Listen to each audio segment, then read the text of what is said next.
आज सबसे पहले चलते हैं दाढ़ी बनाते हैं, क्योंकि ये देखें ना इतनी दाढ़ी बड़ी हुई है और इम्प्रेशन भी सबके अच्छा नहीं आता, ज़ाहिर अजीब सा लगता हूँ।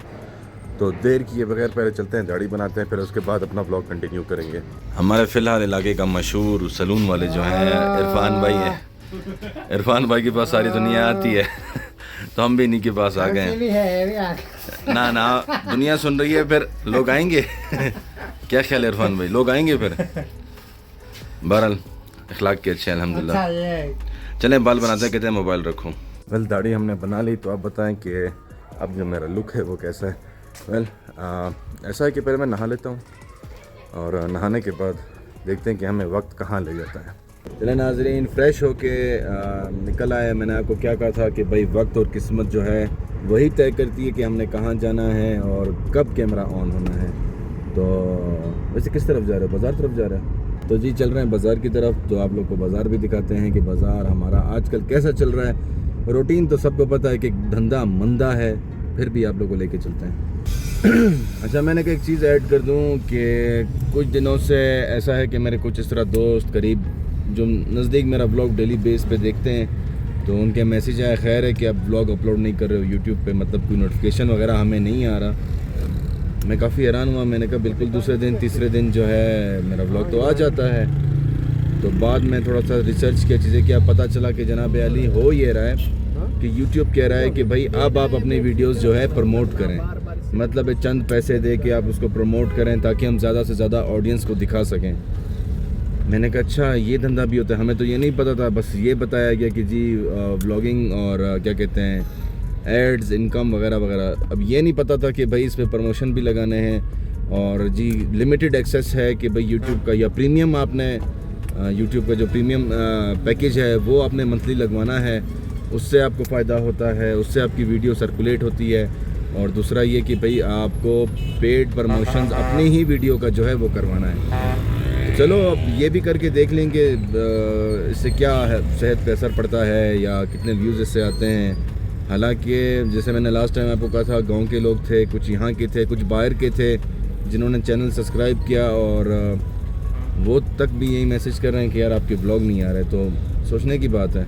मैं भी हैरान कि यार चल क्यों नहीं रहे, और आप लोग भी कह रहे हो कि चस नहीं है। चस तो तब बनेगी मेरे भाई, आप बाकी लोग भी तो ये कुछ दिखा रहे हैं, डेली लाइफ स्टाइल व्लॉग, मतलब डेली बेस के ऊपर कहाँ आ रहे हैं, कहाँ जा रहे हैं, क्या हो रहा है। तो डेली लाइफ तो यही होता है। अब उसमें मसला आ रहा है तो इंशाल्लाह देखते हैं, उसको भी हल करते हैं। उससे मेरे दोस्त थे, उन्होंने ये भी कहा कि यार आप डकी बाई पे आपने क्यों वीडियो नहीं बनाई, इतनी ट्रेंडिंग वीडियो थी, आप चलाते आपके भी व्यूज़ आते। मैंने कहा बिल्कुल भाई, अगर मैं उस ट्रेंड को पकड़ता और उस पर व्यूज़ आते। देखें एक छोटी सी बात है, पहले भी मैंने ये चीज़ें की, जैसे मैंने पहले मैं डकी का बात क्लियर करता हूँ, फिर उस बात पे आते हैं। डकी का गिरफ्तार होना और उसका छूटना दोनों मेरी समझ से बाहर है, सीधी सी बात है। इसीलिए मैं इसके ऊपर कोई कमेंट नहीं करना चाहता। जो मेरी सोच है वो मुझ तक रहे, वो बेहतर है। अपनी ऑडियंस को मैं ऐसी गलत गाइड करूँ या अपना पर्सपेक्टिव किसी पे थोपूँ तो ये नहीं हो सकता। वो मैं इसलिए नहीं कर रहा था कि भाई देखो, पहले मैंने लॉटरी वालों के ऊपर कोयटा में जो लॉटरी सिस्टम चल रहा था उसको मैंने कहा कि गलत हो रहा है और उसके ऊपर जो है मैंने वीडियो भी बनाई। तो एक दोस्त के साथ बैठा था, उसने मुझे कहा कि अल्लाह की बंदे एक बात बताओ कि लोग रोज़गार के लिए क्या कुछ नहीं कर रहे। कहते आप एक लॉटरी वाले को पकड़ रहे हो जो कि 2 से 3 बंदे हैं, आप उसके बारे में तो बात कर लेते हो। जो कोयटा में रियल मसले हैं, मसाइल हैं, करप्शन के मसले हैं दूसरे, फिर उन पर भी बात करो। कि मतलब आप एक सॉफ्ट टारगेट पकड़ रहे हो कि भाई वो आपका कुछ बिगाड़ नहीं सकता, आपको पकड़ नहीं सकता, इसलिए आप लॉटरी वाले के ऊपर बात कर रहे हो। आप सही बात करो, करनी है तो भाई पूरा जर्नलिस्ट की तरह फिर सबके जो है कट्टे खोलो। मैंने कहा भाई मैं गरीब बंदा हूँ, मैं नहीं कर सकता। इस पर भी ना करो, अपना व्लॉग बनाओ, जो रोड दिखाते हो, जो इधर उधर करते हो वो करो। मैंने उसकी बात को समझा, मैंने कहा वाकई यार ये ठीक कह रहा है कि यार हम एक सॉफ्ट बंदे को पकड़ रहे हैं कि यार वो लॉटरी कर रहे हैं, हालांकि हमारे यूट्यूबर हैं। सही है, यूट्यूब छोड़ के कोयटा में जो है लॉटरी सिस्टम चला रहे हैं। किस वजह से? क्योंकि भाई यूट्यूब भी ऑप्शन नहीं दे रहा ना। बड़ा अरसा लग रहा है, इनकम का मसला हो रहा है और नामवर यूट्यूबर जो हैं वो इस लॉटरी सिस्टम में आ गए हैं। जाहिर है हर किसी को इस वक्त पैसे की नीड है ना भाई, पैसा तो चाहिए, तो वो मेहनत करे यूट्यूब पे या लॉटरी बेचे। आप सोचो, मेहनत तो दोनों तरफ से कर रहा है और किसी से ज़बरदस्ती लूट नहीं रहा। सबको पता है कि लॉटरी सिस्टम है क्या। तो इस वजह से मैंने हैंड्स अप कर दिया और पीछे हो गया कि भाई मैंने अब इनके ऊपर तनकीद नहीं करनी। जो मुझसे मेरा अपना कंटेंट बन सकता है, मैं कुछ दिखा सकता हूँ, लोग जो मुझे पसंद कर सकते हैं, जो मुझे देखना चाह रहे हैं तो भाई वो देखेंगे। ज़रूरी नहीं है किसी के ऊपर मैं अब तनकीद करूँ। तो इतनी सी बात है मेरे भाई, अब किसी पे तनकीद नहीं करना, ना डकी पे करना है, ना रजब पे करना है, ना दूसरे पे करना है, ना तीसरे पे करना है। जो अपना समझ में आएगा वो मैं करूँगा। अगर आप पसंद करते हैं तो आपका बहुत शुक्रिया, आप नहीं पसंद करते तब भी आपका शुक्रिया। अब कोयटा में रोज़गार का इतना मसला है आपके सामने, ये डोल वाले हो गए, दूसरे बंदे हो गए, अपने मजबूरियों में हर कोई बोलता है ना डूबा हुआ है, रोज़गार का बड़ा मसला है। अच्छा वैसे मैं पुल क्यों दिखा रहा हूँ? पुल इसलिए दिखा रहा था कि मैंने कहा आप लोग को दिखाऊँ कि चलो दिन के टाइम में आपको दिखाऊँ कि भाई ज़बरदस्त इसको रंग कर दिया है। और पहले भी इसी तरह करना चाहिए, जो पुल के साइड पर इस तरह जो लोहे वाला काम करते हैं, यहाँ पे माशाल्लाह हमारे जो F-16 घूम रहे होते हैं वो इसको तोड़ लेते हैं हर जगह पे। कराची का भी आपने देखा होगा, ग्रैंड ऑपरेशन चल रहा है, वो बंदे उठा के जो है उनको ठीक कर रहा है। मैं तो यही हैरान होता हूँ, वो ठीक करके माशरे में जाएंगे, घूम फिर के फिर ही नशा करेंगे, क्योंकि रोज़गार का तो बहुत बड़ा मसला है। ये हल होना चाहिए भाई, ये हल होना चाहिए। ये आपके सामने सारे बैठे हुए हैं। ये डबल रोड पे देखो, एक टाइम पे इतना रश होता था कि भाई बंदा हैरान होता था, गाड़ी की पार्किंग नहीं मिलती थी। अभी तो खैर वो लंबी लंबी पार्किंग कर दी है, लेकिन कहने का मकसद है मसले मसाइल पहले भी थे, अभी तो और बढ़ रहे हैं दिन ब दिन, क्योंकि चीज़ें भी महंगी हो चुकी हैं। महंगे होने से ये वजह है कि रोज़गार की जो इनकम है वो आपकी कम है, तो लोग ज़्यादा खर्च तब करेंगे जब उनके पास ज़्यादा पॉसिबिलिटी होगी। बाज़ार के हालात तो ख़ुद ब खुद डाउन होंगे ना, लोग सिर्फ़ और सिर्फ अपनी ज़रूरियात ज़िंदगी पूरी करेगा, एक्स्ट्रा की तरफ तो तब जाएगा। वही बात आ गई कि उसके पास पैसा होगा तो तब एक्स्ट्रा चीज़ें होंगी, वरना लिमिटेड खाओ पी और सो जाओ, दैट्स इट, उसी पे ज़िंदगी गुजर रही है। बाकी यहाँ पे तो मैंने आपको पहले भी बताया, कोयटा में जो है सारे सेटलर्स हैं माशाल्लाह। जो आप बड़ी गाड़ियाँ देखते हो, बड़े निज़ाम देखते हो, ये कोयटा के लोकल है भी नहीं। मतलब कि ये है कि कुछ हैं कुछ नहीं, आधे से ज़्यादा ये गवर्नमेंट के बड़े अफसरान हैं, कोई सरदार हैं, कोई मीर है, कोई टकरी है, कोई नवाब है। तो इस तरह के मुख्तलिफ लोग जो हैं ये यहाँ पे आके रहते हैं। तो आप ये समझे कि बलूचिस्तान ओवरऑल, बलूचिस्तान का कैपिटल ये कोयटा है। तो अब आप खुद समझदार हैं, इसको पॉजिटिवली इसको समझें कि जो यहाँ के लोकल या पुराने हैं जो रह रहे हैं वो बस ज़िंदगी गुजार रहे हैं। जैसे हम लोग का मौसम यहाँ पे खुश्क है, फिर लोग भी खुश्क हैं। छोटी बात हो जाए, कुछ हो जाए, भाई लड़ाई पटा शुरू। ज़ाहिर है छोटे छोटे रास्ते हैं, गाड़ियाँ लग जाती हैं। अब जानबूझ के तो कोई भी नहीं मारता, लेकिन ये दोनों तरफ से नुकसान हो जाता है, क्या करे बंदा। बस स्टोरी मालूम हुई कि भाई अगले ने अगले की गाड़ी मार दी, 10 बंदे उसमें आ गए, बस खैर है खैर है खैर है। अगला बोलता है तुम कौन होते हो खैर बोलने वाले, भाई मेरा नुकसान हो गया, फिर तुम दे दो जो खैर बोल रहे हैं। वो कहता है मैं तो कह रहा हूँ अल्लाह की रज़ा पे भाई छोड़ दो ना। वो कहता है ये चीज़ मैंने मारी होती तुम्हारी गाड़ी पे तुम मुझे छोड़ते। कि हम जैसे देख रहे थे बैटरी, तो बैटरी वालों से मालूम हुआ जनाब अली कि भाई रिफर्निश्ड बैटरियां भी मिलती हैं, इसलिए आपको मार्केट रेट से ज़रा सस्ती मिलती हैं। मैं हैरान हूँ, हमारे कोयटा में क्या चीज़ रेप्लिका नहीं मिल रही। सिगरेट रेप्लिका है, दूसरा चीज़ रेप्लिका है, हर चीज़ तो रेप्लिका है रेप्लिका है रेप्लिका है। तो सिगरेट भी आप ले लो वो भी रेप्लिका आ जाती है, बैटरी ले लो भी रेप्लिका आ जाती है। हर एक प्रोडक्ट वो कहते हैं जी भी 2 नंबर है कोयटा में बनती है, तो बंदा जाए भी तो कहाँ जाए। अभी ये देखिए ये आगे जी सागा और ये फोनेक्स, हॉक, पता नहीं क्या क्या बैटरीज़ हैं। ये देखें अलास्का, मुख्तलिफ 7R AGS, पता नहीं क्या कुछ। अब ये है कि भाई AGS का कहते हैं जी सारा लोकल मैन्युफैक्चरिंग आ रहा है, तो उससे बेहतर जो है वो ये है।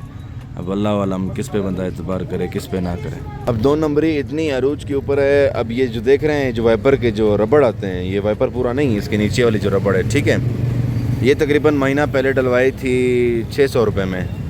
तो कुछ दिन वो अच्छी चली, उसके बाद जो है वो शीशे के ऊपर दाग बनाने लग गया ना।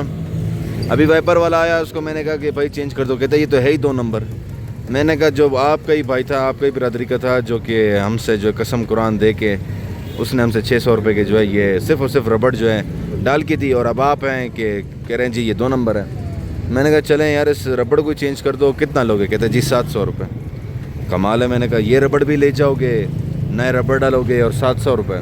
कहते चलो आप 600 रुपये दे दो। सिर्फ आप लोग को बताने का मकसद ये है कि भाई अपने वाइपर जो हैं अगर आप डील करते हैं, मुझे इनकी रोज़ी के साथ किसी के साथ कोई मसला नहीं है।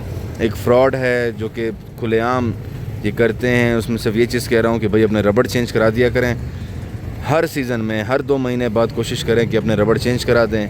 इनके पास पता नहीं क्या ट्रिक होता है, उसको काले मोबाइल में रखते हैं, रबड़ों को क्या करते हैं कि वो फ्रेश हो जाती है और उसके बाद ये मसले मसाइल पेश होते हैं। आपकी जो विंड स्क्रीन है इस पे दाग बनना शुरू हो जाता है जब वो ड्राई हो जाती है। तो इसकी मैक्सिमम प्राइस 300-250 सिर्फ चेंजिंग की। ये पुराने वाले उसको दे दो और नए आप ले लो। तो सिर्फ ये इन्फॉर्मेशन के लिए आपको बता रहा हूँ। कोयटा में पहले गाड़ियों का जो निज़ाम था बड़ा अच्छा था, ख़रीद फरोख्त के हवाले से कह रहा हूँ। अभी तो भाई बड़ा अजीब गंद बन गया है कि मतलब जो आपकी नीचे की मॉडल्स की गाड़ियाँ हैं। अब मैं आपको मिसाल दूँ इंडस करोला की, तो कल मेरे पास एक आई है इंडस करोला की ऐड आई थी 17 लाख रुपए। मतलब जितना पुराना मॉडल गाड़ी का है उसके पैसे उतने ऊपर जा रहे हैं। वो कहते हैं क्यों जी? क्योंकि जी आपकी हाइब्रिड गाड़ियाँ जो हैं वो महंगी 1 करोड़ से ऊपर की हैं। तो उसका मतलब हरगिज़ ये तो नहीं है जो मैन्युफैक्चरिंग कंपनी ने आपके जो कीमत लगाई थी आप उससे डबल ट्रिपल पैसा ले रहे हो। कहते जी आपका पैसा जो है वो वैल्यू उसकी डाउन हो गई है, वो भी समझ में आता है। तो भाई गाड़ी तो वही गाड़ी है ना जो 6 लाख में एक दफ़ा 0 मीटर निकली थी, वो 17 लाख की कैसे होती है? बल्कि 6 लाख में भी निकली, 4 लाख समथिंग था उस ज़माने में। 93 की बात हो रही है। अब कहने का मकसद है कि गाड़ियों को यहाँ पे पता नहीं कोयटा में क्या बना दिया है। मेरे ख्याल से लोग फिर सोने में इन्वेस्ट ना करें, गाड़ियों में इन्वेस्ट करें। 6 गाड़ियाँ 10 गाड़ियाँ अपने घर में खड़ी कर दें, पुरानी बनी हुई रंग शुदा। और मार्केट की बात करो तो जी मार्केट से बहुत ही ऊपर। अब सुनील मंज अगर यहाँ पे होता ना इस मार्केट को देखता, यकीन करो मैं कहता हूँ एक दफ़ा तो वो पिल्स खा के ना एक दफ़ा बेहोश ज़रूर होता कि भाई ये हो क्या रहा है इधर। इतने बुरे हालात हैं यहाँ की मार्केट के गाड़ियों के, मैं आपको क्या बताऊँ। 88 गाड़ी आपकी जो है 16 लाख रुपए की, मतलब रिकंडीशन, उसको ज़्यादा बनाया गया है, ओरिजिनल भी नहीं है। आप खुद सोचें आप। लेकिन बात फिर वही आ जाती है कि यार लोगों को नीड है तो वो इस चीज़ को ख़रीद भी रहे हैं। सस्ती चीज़ को महंगा करके, मतलब आप कह सकते हो कि ब्लैक मार्केट चल रही है। और अपर पंजाब में फिर भी कम से कम एक गाड़ी की वैल्यू मैंने देखा है, जो डोगर मोटर्स हो गया या सुनील मंज हो गया या और 2-3 इस तरह के जो जिसको आप टिकटॉक पे देखते हैं जो गाड़ियाँ ख़रीदो फरोख्त करता है, कम से कम वो जायज़ कीमत तो लगाता है गाड़ी की कंडीशन के ऊपर। यहाँ तो सिर्फ़ और सिर्फ बस गाड़ी है, ये मॉडल है, भाई इसके इतने पैसे, लेना है लो, नहीं लेना है रक्शे में आओ जाओ। अब आप देखें ना ये काम कम से कम चल तो रहा है, क्योंकि आप यहाँ का रश देखें कि यार एक सिंगल रोड के ऊपर कितने मसले मसाइल है। वहाँ पे लोग पार्किंग भी करते हैं और हस्पताल भी हैं उस साइड पे। तो हमारे पास बचता यही रोड था। तो आप ट्रैफिक जैम देखें कि कितना ट्रैफिक जैम है। तो ये रोड इसका हक है। और दूसरा ये मैं तो कहता हूँ अब भी ये छोटा है, ये सिर्फ़ और सिर्फ इस रश को, जो मौजूदा रश है, सिर्फ इसको कवर करेगा। जो मज़ीद हमारा 5 साल के अंदर या 10 साल के अंदर मज़ीद जो रश बढ़ेगा, ये वो रोड कवर नहीं कर पाएगा। तो ज़ाहिर है हर कोई अपना टर्नओवर पूरा करता है। जब उसका टर्नओवर होगा, जो बैठेगा सीएम, वो फिर नया निज़ाम बनेगा। लेकिन फ़िल वक्त अच्छा काम हो रहा है, एकदम अच्छा है। और पता नहीं दूसरा ये है कि बहुत लोगों की ये शिकायतें हैं, मेरी नहीं है ना, मुझे इससे कोई मसला है। सिर्फ ये है कि भाई किसी के कहने पे मैं ये ऐड कर रहा हूँ कि जो बने हुए रोड हैं उसको तोड़ा जा रहा है। पता नहीं कमीशन बेस्ड है, क्या मसला है, ये तो उन्हीं को पता। लेकिन ये कि ये सच एक दर हकीकत है कि सीधे साधे, मतलब जिस रोड में खड्डा भी नहीं है उसको तोड़ के जो है नया डाला जा रहा है। फॉर वट रीज़न ये तो हमें नहीं पता। बस ठीक है, हम कहते हैं रोड बन रहा है, ठीक है, लेकिन जो मुद्दा है वो कहते हैं कि यार इसको किसी और जगह पे भी यूटिलाइज़ किया जा सकता था, जहाँ पे रोड की ज़रूरत थी, जो टूटा हुआ था उसको बना दिया जाता तो ज़्यादा बेहतर था, बनिस्बत है कि बने हुए रोड को तोड़ना। फिर हमारी ट्रेडिशनल फूड जो है, चलो मैंने कहा आप लोग को वो दिखा दूँ। वो यहाँ पे सज्जी है, कढ़ाई है, बारबेक्यू है। वैसे उससे पहले सज्जी ही चलती थी। एक टाइम था, मुझे याद है कि यहाँ पे सिर्फ़ और सिर्फ बकरों की रानें होती थी। अब तो चिकन उल्टियाँ लटकी हुई हैं। फिर क्या बताएं, हालात और वक्त ने सब बदल दिया। ये देखिए बाज़ार के अंदर ही खड्डे हैं, एक पीछे खड्डा हमने मिस किया, बचत हो गई। अब देखिए ना बाज़ार में अब लोग कहते हैं पार्किंग ना हो। अब पार्किंग क्यों ना हो? अगर एक बंदे ने इस दुकान से सामान लेना है, राशन लेना है, तो वो कैसे इस चीज़ को डील करेगा? ये बाज़ार, मिसाल दे रहा हूँ आपको, अंग्रेज़ों के टाइम से बना हुआ है। इसका इंफ्रास्ट्रक्चर उस ज़माने का है, अभी इसके बारे में नहीं सोचा गया। अगर आप इसका किसी एक दुकान गिराते हो तो अगला बोलता है मेरी तो करोड़ रुपए की दुकान है, तो गवर्नमेंट भी इतना पैसा नहीं दे सकती। तो बाज़ार को मेरी नज़र में थोड़ा सा, जिस तरह दूसरी चीज़ें शिफ्ट की हैं, तो बाज़ार को भी थोड़ा शिफ्ट किया जाए, रश कम हो, मैं ये कहना चाहता हूँ। अभी पूरा बाज़ार घूम के इधर उधर हो गए, पार्किंग मिल नहीं रही है। रिक्शे वाले की हरकत देखें कि भाई मैं पहले निकलूँगा, आप भाड़ में जाएँ। तो बड़े सर्कमस्टांसेस चल रहे हैं, बस पार्किंग का देखते हैं। पार्किंग जो लॉट्स जहाँ पे पार्किंग होती है वो भी फुल है। वो कहते जी जगह नहीं है हमारे पास।